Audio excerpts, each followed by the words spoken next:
Hello friends, welcome back to my channel. আশা করি সবাই ভালো আছো, আমিও ভালো আছি। তো বেচুকে নিয়ে বলা হয় না দুদিন ধরে, মানে বেচুর ব্লগিং নিয়ে বলা হয় না, নাহলে টপিক তো বেচুই।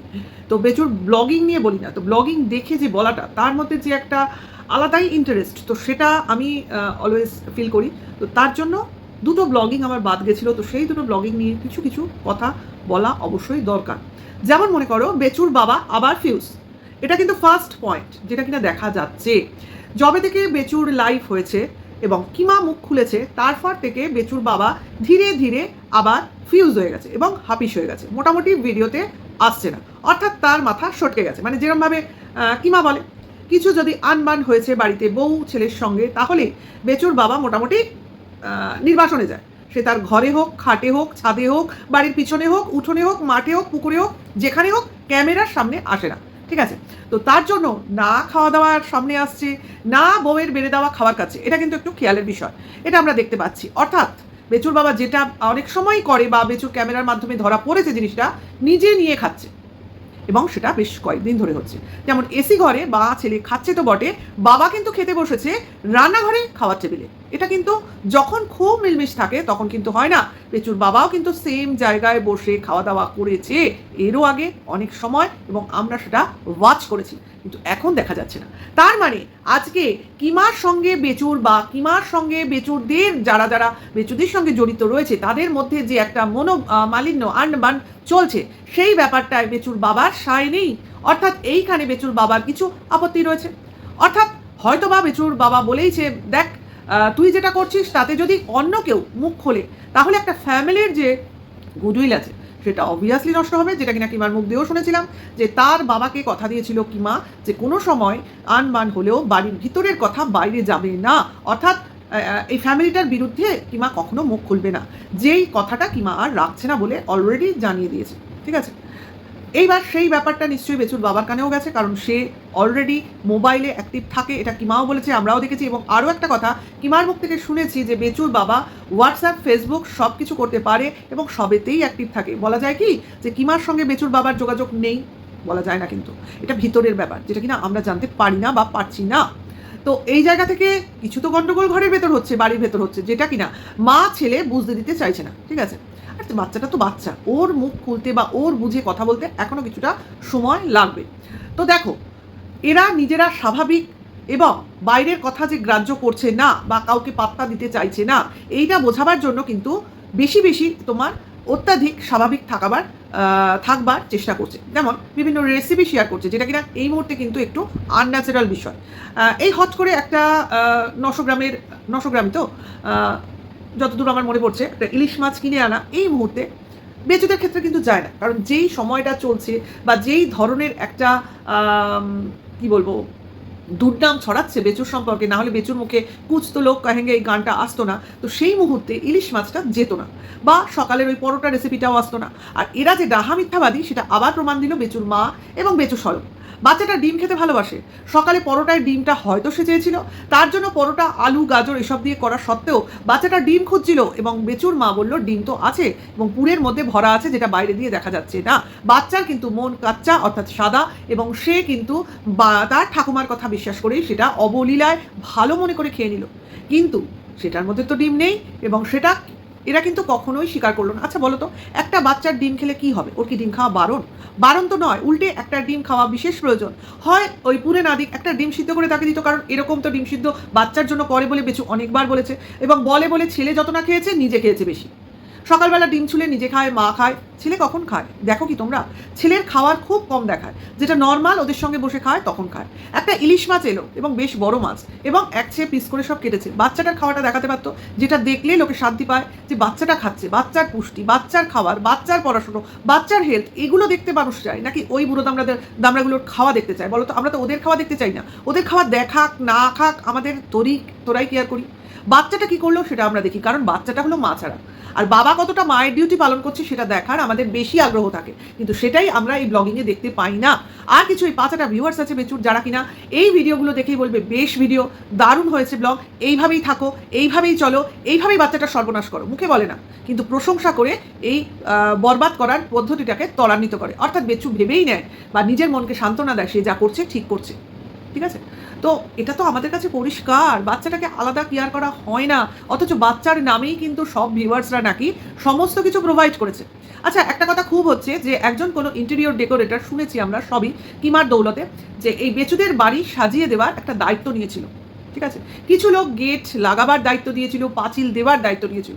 আচ্ছা, কিছু লোক তো টোটাল জন্মদিনের দায়িত্বই নিয়েছিল। যাই হোক, সেসব তো অনেক পুরোনো কথা, রিসেন্ট কথাগুলো বলি। তো বাচ্চার ভালোর জন্য তারা এইসব দায়িত্ব নিয়েছিল। তো পাঁচিলের দায়িত্ব নেওয়ার কারণ বাচ্চা যাতে বাড়ির বাইরে, উঠোনের বাইরে না দৌড়ে দৌড়ে যেতে পারে, কারণ বাইরে যথেষ্ট গাড়ি ঘোড়া চলে। তাছাড়াও যেটা প্রচার করা হয়েছিল, কেউ বা কারা এসে বাচ্চাটাকে নিয়ে যেতে পারে, যেটা কিনা কখনোই বেআইনিভাবে সম্ভব নয়। আর আমাদের টিনু সবসময় বলেছিল যে সে আইনের পথে চলতে চায়, অর্থাৎ সেটা লেন্দি হলে হবে, কিন্তু যা হবে আইন মোতাবেক হবে, বেআইনিভাবে কিছুই হবে না। তাহলে হুট করে এসে নিয়ে যাওয়ার প্রসঙ্গ আসছে কি করে, তাই না? যখন আসবে রীতিমতো তোমার খবরাখবর করেই আসবে, খবরের বাইরে কেউ আসবে না। সেখানে গেটের প্রসঙ্গ আসে কেন? তার মানে এই খবরগুলো এরা নিজেরা ছড়িয়েছিল যাতে কিনা লোক এই ব্যাপারে মানে কি বলবো, অস্থির হয় এবং এই গেট দেওয়ার জন্য তারা নিজেরা প্রোভাইড করে যা যা লাগবে, অর্থাৎ টাকা, যেগুলো কিনতে আসল জিনিস, মানি ম্যাটার করে, সব কিছুর জন্যই তো টাকা লাগে। আচ্ছা, বুঝলাম। এরপরে বাড়িতে ইন্টেরিয়র করা, অর্থাৎ ফল সিলিং থেকে শুরু করে বিভিন্ন ফার্নিচার দিয়ে যেখানে যেটা লাগবে সেরকমভাবে সাজানোর যে একটা পরিকল্পনা, ঠিক আছে, সেটা নাকি বাচ্চার ভালো থাকার কারণে প্রোভাইড করেছিল। কিন্তু একটা বাচ্চার ভালো থাকা বা ভালো পরিবেশে মানুষ হওয়া বা ভালোভাবে শিক্ষিত হওয়ার জন্য মেইনলি যেটা লাগে সেটা কি তারা প্রোভাইড করেছিল?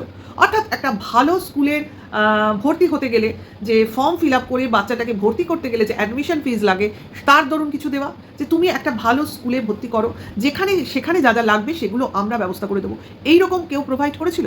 বা বাচ্চাটা যে স্কুলে যাবে তার জন্য যে পুল কার বা প্রাইভেট কার, তার যে তেল খরচ সেটা আমরা প্রোভাইড করবো, কিন্তু তুমি সেটা আলাদা একটা ড্রাইভার রেখে বাচ্চাটাকে নিত্যদিন গাড়িতে করে যেতে পারে, আসতে পারে, সেই ব্যবস্থা প্রোভাইড করো, বা তুমি নিজে দিয়ে আসা নিয়ে আসা করো, তার জন্য যা লাগে তাই দেবো। কারণ এই বাবা তো অপারক, অলস, অক্ষম, সে নিজে ক্ষমতা নেই, নিজে খাটনি করে রোজগার করে সেই টাকায় নিজের ছেলেকে বড় করবে, ঠিক আছে? কারণ এর তো লোকের দান ধ্যানেই বড় করতে হবে, না হলে তো বাচ্চাটা কিছু জুটবেই না।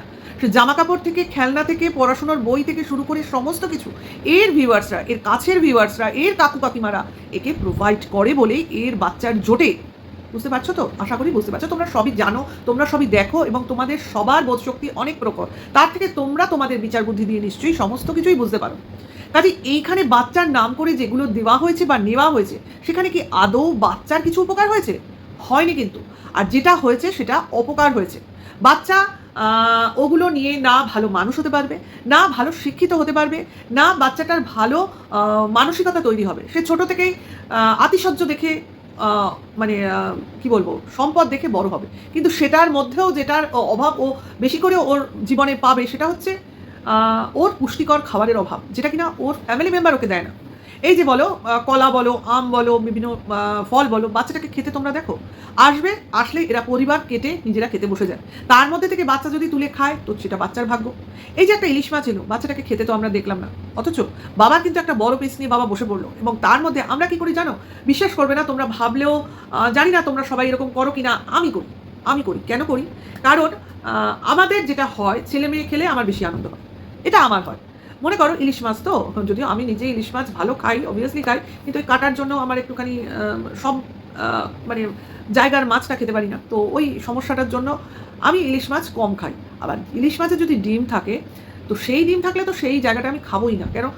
আমার মেয়ে খায়, খুব ভালো খায়, আর ওর ভাগেটা তো খাই, ওর জন্য আলাদাই ভাগ রাখা হয়। হ্যাঁ, যে আমরা যদি দুটো খাই ওর জন্য 4টে রাখা হয়, এরম ব্যাপার। আমি একটা জাস্ট উপমা দিচ্ছি। এবার আমাদের ভাগেও যদি কোনো ডিম পড়ে মাছের, তো সেটাও আমরা আমাদের মেয়েকে দিয়ে দিই। হ্যাঁ, এবার একসাথে খেতে বসলে মেয়ে আবার তার থেকে আমাদের দেবে, মানে ওরও বাবা মার প্রতি একটা ভাগ করে খাওয়ার একটা জন্মেছে আমাদের দেখে দেখে। কিন্তু তবু আমরা চেষ্টা করি আমার থেকে যেন আমার মেয়েটা বেশি খায়। কেন জানো?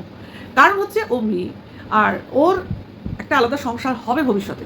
এবার তারও একটা শ্বশুরবাড়ি হবে, এবং যে শ্বশুরবাড়িতে যাবে তখন ও তো আর মেয়ে থাকবে না, ও তো সেই বাড়ির বউ হবে।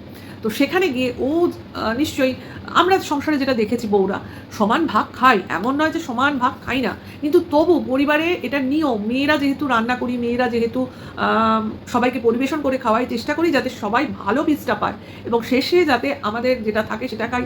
মানে কি বলতো, এগুলো আমি আমার মার থেকে শিখেছি, এবার আমার থেকে আমার মেয়ে শিখেছে, তো এইভাবেই বড় হয়েছি। তো আমি চেষ্টা করি যাতে ও এইভাবেই সংসারটাকে দেখে বা রাখে। আমি জানি যে আমার মারা যে সমস্যাটায় ভুগেছিল, অর্থাৎ তখন অত জয়েন্ট ফ্যামিলিতে কী হয়, অনেক বেশি পরিমাণ আনা সম্ভব হয় না, কাজেই হয়তো মায়েদের জুটতোই না, একেবারে লেজের কাছের মাছ এরকম ধরনের জিনিস যুক্ত, যেটা কিনা আবার আমাদের ক্ষেত্রে কম হয়েছে সমস্যাটা, হয়তো আমাদের মেয়েদের ক্ষেত্রে সেটা হবেই না, সবাই ভালো ভালো পিসই খাবে, অর্থাৎ বেশি বেশি পরিমাণই আনা হবে। আমি কথার কথা বলছি, কারণ এখন তো দুনিয়ার চোখ বদলেছে, শাশুড়িরাও ঠিক শাশুড়ির মতো বিহেভ করে না, অনেক সংসারই আছে, আবার বউরাও সবসময় সবাই ভালো খাবে আমরা খাবো না এই মানসিকতাও রাখে না। কাজে দুনিয়া বদলেছে, সময় বদলেছে এবং আপডেট হয়েছে সবাই, কিন্তু একটা যে মানসিকতা মেয়েদের সংসারে থাকে সেটা কিন্তু সবার মধ্যে সবসময় ছিল, আগেও ছিল, এখনও আছে, ভবিষ্যতেও থাকবে, যে আমরা যেহেতু পরিবারটাকে সামলাই যাতে সবাই পায় সেইটা দেখা। তো আমি সেটাই বোঝাতে চাইছি যে দেখো, বাচ্চাটা তো সবসময় সব রকম জিনিস খায় না, ও কিন্তু খায় না অনেক জিনিস, আর এই কারণেই কিন্তু আমারও ছেলে মেয়ের জন্য আলাদা করে শরীর রাখা ভালো জিনিসটা, ওরা কিন্তু সেটা কখনোই রাখে না। একটা বাবা, তুই সব খাস, তুই মাছের ডিমটা ছেলের জন্য শরীর রাখা, হ্যাঁ ও পেয়েছে, আমি বলছি না ও পাইনি, তবু এটা করলে ভালো লাগে যে বাবা দেখো মায়ের জায়গাটা যখন নিয়েছে মায়ের মতোই মানসিকতা রাখে, তাই না? এইটাই তো। তো সেটাই আমি ফিল করলাম যে কী করে পারে যে বাচ্চা থাকলে তাকে না দিয়ে নিজে খাবো, এই জিনিসটা কখনোই ছিল না। যাই হোক, যার যার মানসিকতা তার কাছে, সবাই কারোর মতো নয়, সবাই ইন্ডিভিজুয়াল, সবাই সবার মতো। তো আমি জানি না আমার মানসিকতাটা লোককে শুনে কী ভাববে, তবু আমি এই কথাটা শেয়ার করলাম, কারণ এটা আমার মানসিকতা। তো যাই হোক, এই অবধি তো ঠিক ছিল। এইবার যেটা তোমার আমাদের ঠাকুরের সিংহাসন বাবা বানিয়েছেন, দেখো কেউ একজন কষ্ট করে বানিয়েছে, সেটাকে নিয়ে সমালোচনার মুখে ফেলাটা ঠিক না। সে যেভাবে পেরেছে সেভাবে বানিয়েছে, যেটা পেরেছে সেটা করেছে, সেটার মধ্যে আমি যাব না। তো ঠিক আছে, দেখেছি, খারাপ নয়, ও ঠিক আছে, উনি ওনার মতো বানিয়েছে। হ্যাঁ, তার মধ্যে বিশাল শিল্পকর্ম দেখেছি তা নয়, হ্যাঁ দেখতে দেখতে করতে করতে উনি যে একটা কুটির শিল্পের মধ্যে সবসময় থাকতে চান এবং নিজেকে কিছুতে ব্যস্ত রাখতে চান এই মা ছেলের দৌরাত্মের মধ্যে, সেটা বুঝি, এবং সেখান থেকে উনি নিজের একটা জায়গা করার জন্য এই কাজগুলো করে থাকেন, যে আমারও সংসারে একটা ইম্পর্টেন্স আছে। অর্থাৎ এই জিনিসটা আমি ছেলেকে পয়সা খরচ করে কিনতে দিলাম না, আমি যেগুলো বাঁচাকুচা জিনিস ছিল সেটা দিয়ে তৈরি করে দিলাম, আঠার পয়সাটা লাগলো, মানে কিছুটা পয়সা কম লাগলো, অর্থাৎ আমি কিছু পয়সার বাঁচিয়ে দিলাম, এইটা দেখানোর জন্যই তো উনি করেন, তার সেই কাজে উনি সাফল্য পেয়েছেন। ছেলে হেসে উড়িয়ে দিলেও কাজটা দেখিয়েছে, এটাই বড় কথা। কিন্তু কথাটা হচ্ছে, একটা ডেইলি ব্লগিং চ্যানেল আমি সকাল থেকে শুরু করবো, রাত অবধি দেখাবো, এটাই তো নিয়ম। ঘুম থেকে ওঠা থেকে রাত্রে শুতে যাওয়া, তাই তো ডেইলি লাইফ। সেখানে দুপুরবেলার একটু টাইম পরেই ভিডিওটা হট করে স্টপ হয়ে গেল, অর্থাৎ বৃষ্টি নামলো বলে ভিডিও শেষ। কেন, তখন কি কোনো ফোন এসেছিল, ফোন আলাপ হয়েছিল, নাকি কোনো অন্য কিছু এসে উপস্থিত হলো, কী হলো সেটাই বুঝতে পারলাম না। জানি না বেচুর একটা সেকেন্ড চ্যানেলে ভিডিও এসেছে, জানি না ওটা আবার সেকেন্ড চ্যানেলের ভিডিওর আপডেট কিনা, কারণ আমার সেকেন্ড চ্যানেলের ভিডিওটা দেখা হয়নি। তো এইটাই বলছি যে বেচুর মানসিকতা, কুছ তো লোক কাহেঙ্গে, অর্থাৎ লোক যা খুশি বলুক, তাতে আমার কিছু করার নেই। অর্থাৎ আমার কাজ আমি করব, আমার মতো আমি চলবো, আমি যেটা ভালো বুঝি করবো। আমার ছেলে মানুষ হলেও আমার হবে, অমানুষ হলেও আমার হবে, সবটাই আমার। যখন তোমাদের কি, অথচ লোকের কাছে হাত পেতে দান নিতে তার হাত কাঁপে না, লোকের দেওয়া খাটে শুতে তার পিঠ ব্যথা হয় না, লোকের দেওয়া এসিতে ঠান্ডা খেয়ে তার সর্দি লাগে না, তাতে কিছুই এসে যায় না। লোক দেবে, এটাই স্বাভাবিক, কারণ লোক দিতে চাইছে তাই আমি নিচ্ছি। আর যারা দেখছো বা যাদের আপত্তি, তাদের কি এখানে এসে যায়, তারা তো দিচ্ছ না, যারা দিচ্ছে তারা দিতে পারছে, আর আমরা তারা দিচ্ছে বলেই আমরা নিতে পারছি। এই হচ্ছে বেচুর একটা বডি ল্যাঙ্গুয়েজ। আর যারা দূর থেকে বলছো কেন দিচ্ছে, কেন নিচ্ছে, তো এটা হলো মানে যারা বলছে তারা পাগল ছাগল, কাজে পাগলে কিনা বলে ছাগলে কিনা খায়, এরকম একটা বক্তব্য।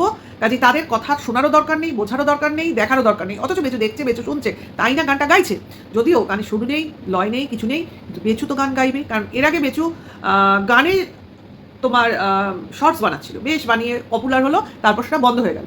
আচ্ছা, বেচু জিম করছে, তার জন্য একটা গেঞ্জি হয়তো কেউ ওকে গিফট করেছে, কারণ প্রথমে বললো কিনিনি, তারপরে বললো এখন কিনিনি, আগে কিনেছিলাম। তো আদৌ কিনেছিল না কোনো গিফটসের কী বলে জিমের ট্রেনার গিফটস করেছিল, সেটা তো আমরা জানি না। কিন্তু জিম ট্রেনিংয়ে কী বলে জিমে নাকি জয়েন করেছিল, কোথায় জয়েন করেছিল? আমরা তো দেখলাম বাড়িতেই জিম করে, কোথাও জিমে যেতে দেখেছো? দেখোনি। অর্থাৎ জিম ট্রেনার বাড়িতেই আসতো, এবং কে সেই জিম ট্রেনার তোমরা জানো, যে কিনা দিনে রাতে থেকে বেচুকে জিম করাতো। এখন বেচুর বডি শটি আর দরকার নেই, কারণ পরিস্থিতির ভাদে পড়েছে বেচু। এখন আর বেচুকে জিম ট্রেনার মনে হয় জিম করায় না, কারণ জিম ট্রেনার নিজেই হয়তো নিজের ট্রেনিং ভুলে গেছে, কারণ সে তো আবার শুনেছিলাম ইউটিউব দেখে দেখে লোককে ব্যায়াম শেখায়। তো সেই জায়গা থেকে হয়তো নিজের আর শিক্ষণীয় কিছু নেই, হয়তো তার ফিজিক্যাল কন্ডিশন নেই, সে এখন জিম করতে পারে বা জিম শেখাতে পারে, এটাও হতে পারে। তার জন্য বেচুর এখন ভুঁড়ি কিন্তু ক্রমবর্ধমান, কারণ বেচুর খাওয়া বেড়েছে, বাড়িতে থেকে থেকে বেচুর অলসতা বেড়েছে, এবং বিশ্রামের পরিমাণ বাড়িয়ে বেচুর খাটনি কমেছে। তো সেই জায়গায় বেচুর বডি কিন্তু বাড়ছে, এবং বেচুর মুখে বয়সের ছাপ পড়ছে, এবং বেচু যে মুখে প্রচণ্ড চিন্তিত তার ছাপ নিয়ে ব্লগিংয়ে আসছে। অর্থাৎ বেচুর লাইফ এখন ঘেটে ঘ। তো এটুকুই বলার ছিল। আশা করি আমার কথা শুনে তোমাদের বক্তব্য কমেন্টস বক্সে দেবে, আর কেমন লাগলো অবশ্যই জানাবে। ভালো লাগলে লাইক কমেন্টস শেয়ার করবে, পারলে হাইপ করবে। এখনকার জন্য এইটুকু। সবাই ভালো থেকো, সুস্থ থেকো, টাটা, বাই।